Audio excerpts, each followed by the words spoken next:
nggak sih kita mengalami yang namanya kerja kelompok yang berantakan? Nah, kerja kelompok yang berantakan itu biasanya seperti jadwalnya berantakan, tujuannya nggak tahu bagaimana, dan juga semuanya menjadi serba berantakan. Nah, hari ini kita akan mempelajari tentang bagaimana manajemen proyek yang benar. Di sini kita akan membahas tentang pengertian proyek, identifikasi proyek, dan juga bagaimana seperti apa itu siklus proyek. Nah, perkenalkan, nama saya Aprilia Maharani dengan NIM 2251262. Di sini akan menjelaskan materi ini kepada kalian. Sebelum kita membahas lebih jauh tentang proyek, perlu kita ketahui dulu apa sih sebenarnya proyek ini. Nah, menurut Kaiser dan Kender, proyek itu merupakan suatu kegiatan yang kompleks yang sifatnya sementara, memiliki batasan waktu, batasan anggaran, dan juga batasan sumber daya. Nah, sementara para ahli yang lain mendefinisikan proyek sebagai serangkaian tugas untuk menyelesaikan sesuatu. Nah, kita tadi sudah membahas tentang pengertian dari proyek. Lalu bagaimana sih caranya kita menjalankan proyek yang benar? Sebelum kita menjalankan proyek yang benar, perlu kita ketahui dulu fondasi penting dalam menjalankan proyek, yaitu identifikasi proyek. Identifikasi proyek ini adalah fondasi penting dalam menjalankan proyek. Karena dengan kita melakukan identifikasi proyek ini, kita bisa meminimalisir resiko yang terjadi ke depannya, dan juga kita bisa membuat proyek itu berjalan dengan lancar karena semuanya jelas nih, sudah kita atur dulu sebelumnya, sudah kita manajemen dulu sebelumnya. Lalu apa saja yang kita lakukan dalam identifikasi proyek? Hal-hal yang kita lakukan dalam identifikasi proyek yaitu yang pertama, kita mengumpulkan informasi-informasi dasar sebelum kita memulai proyeknya. Kemudian yang kedua, kita juga menganalisis kebutuhan dari proyek itu sendiri. Sebenarnya apa saja yang dibutuhkan? Nah, kita persiapkanlah, kita cari dulu infonya. Setelah kita dapat infonya, kita persiapkanlah apa saja kebutuhannya. Kemudian yang terakhir, kita juga mengecek ekonomi secara teknis. Jadi kita menyesuaikan ekonomi, menyesuaikan budgetnya untuk kebutuhan proyek tersebut.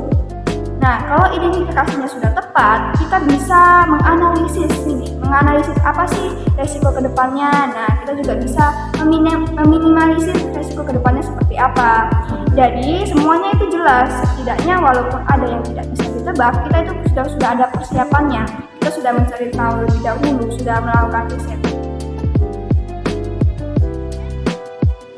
Nah, tadi kita sudah membahas tentang pengertian dari proyek, kemudian fondasi penting dari proyek yaitu identifikasi proyek. Nah, bagaimana sekarang caranya kita melaksanakan proyek tersebut? Nah, teman-teman, ternyata dalam melaksanakan proyek itu kita akan melalui yang namanya siklus proyek. Nah, siklus proyek itu ternyata ada 5. Yang pertama yaitu ada inisiasi, ada perencanaan, dan juga ada yang namanya eksekusi. Kemudian kita akan melakukan yang namanya pemantauan dan pengendalian, lalu yang terakhir kita melakukan bagian penutup. Sekarang yang pertama kita akan membahas tentang inisiasi. Inisiasi ini di mana proses kita membahas tentang kita mencari tahu apa sebenarnya alasan kita melakukan proyek ini, yaitu apa tujuan dari proyek ini. Kita mencari tahu apa saja ruang lingkup dari proyek ini. Setelah kita mencari tahu itu, kita juga mencari tahu apa saja resiko jika kita melaksanakan proyek ini, atau resiko apa saja yang kita hadapi saat melaksanakan proyek ini.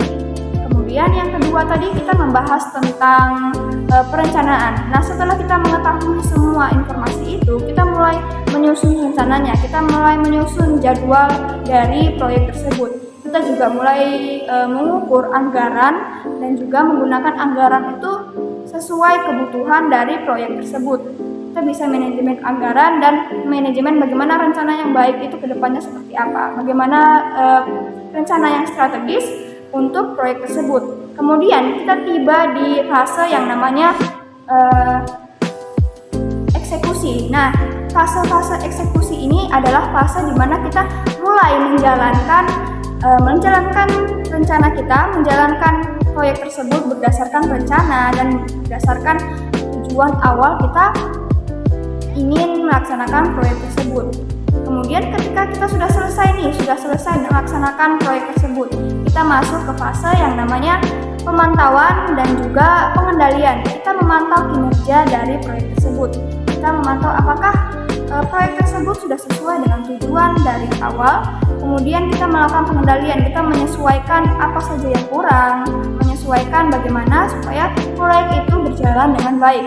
Kemudian tiba saatnya kita memasuki fase penutupan, yaitu setelah kita melakukan pemantauan dan juga eksekusi, di mana fase penutupan ini yaitu pada umumnya itu kita melakukan evaluasi sesudah melakukan proyek.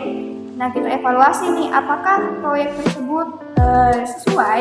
Kemudian kita evaluasi, kita dokumentasi hasil proyek tersebut dan memastikan kalau proyek tersebut itu bermanfaat dan sesuai dengan tujuan baik yang sudah direncanakan sejak awal. Nah, itu semua teman-teman, kita sudah membahas tentang pengertian dari proyek, kita juga membahas tentang identifikasi proyek dan juga bagaimana siklus dari berjalannya suatu proyek tersebut. Nah, kira-kira itu saja dari saya teman-teman. Mohon maaf atas kurang dan lebihnya. Sekian dari saya, Aprilia Maharani dari Ekonomi Syariah 2. Assalamualaikum warahmatullahi wabarakatuh.